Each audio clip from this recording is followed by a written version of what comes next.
So this is what I always tell my clients is as you fill your calendar each day, you have to look at what are your goals, which is your long term, because otherwise you're just at the whim of whatever happens to show up on your calendar. Talk a little bit about how that has worked for you in your life. Yeah, absolutely.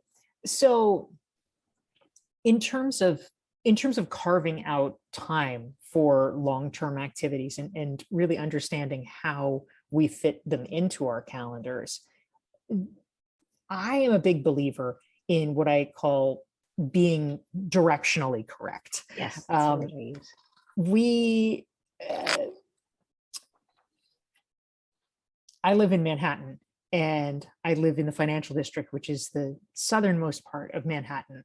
And I will often take long walks and wander. And it doesn't it doesn't really matter that much where I go because I know that as long as I am heading north, I will I'll Soho, Midtown, wherever, it'll come. I'm not too worried about which street or cutting over at a certain point. I know that as long as I'm not stressing out too much, as long Mhm. as I keep heading north, I will get where I need to go. And similarly, in our professional lives, it is useful to set big picture goals for ourselves. But the trick is it can't be too many. So I've written about this before in some of my work. I have a policy that I try not to have more than three overarching goals at any given time, typically two professional and one personal. And the reason for that is that, of course, our days are going to get filled with Mm. meetings and obligations and particular projects. Those almost take care of programming themselves because you have somebody shooting you and, oh, let's follow up about this, let's do that. You of course need to be responsible about fulfilling the obligations, but that's going to come to you. You don't have to exert a lot of mental effort or energy to get that done because it's going to get on your calendar. The aspects of your professional life that do involve a lot of conscious energy and attention is fulfilling these important but not urgent goals. And so having that as our north star that we're working toward enables us in small ways to do pieces of it every day.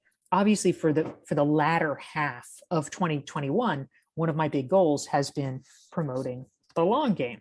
Yeah. And so it's not necessarily that I have a meticulous plan every single day mapped out for how I am promoting the long game. But I know that I need to be focused in different ways on moving that ball forward. And if I go even a handful of days and I am not doing anything to move the ball forward, that actually is a big problem. Mm. It doesn't necessarily dictate a specific task at a specific time, but I need to be doing something to advance things. And so, today, as we're speaking, I mean, I'm coming right up on the launch, but in between responding to messages that are coming to Yeah. my inbox, I am proactively making an effort to send my own messages, which are reminders to people who have promised to promote the book, because I know that the goals that are important to us are not necessarily as important to other people. And so we have to be the driving force. We have to be the one looking to the horizon and saying, okay, I am going to move this to the fore. And every day I'm going to be doing something or a few things to continue to advance that agenda. Yeah, that's great. When I first met you, you said to me, you should be doing X, which was a long-term thing.